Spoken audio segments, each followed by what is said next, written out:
اللہ وہ ہے جس نے پیدا کیا آسمانوں کو اور زمین کو، اور نازل کیا آسمان سے پانی، پھر اس سے نکالا تمہارے لیے پھلوں میں سے رزق،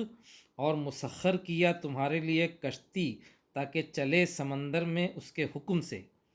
اور مسخر کیا تمہارے لیے نہروں کو،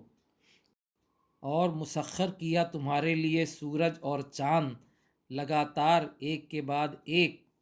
اور مسخر کیا تمہارے لیے رات اور دن کو،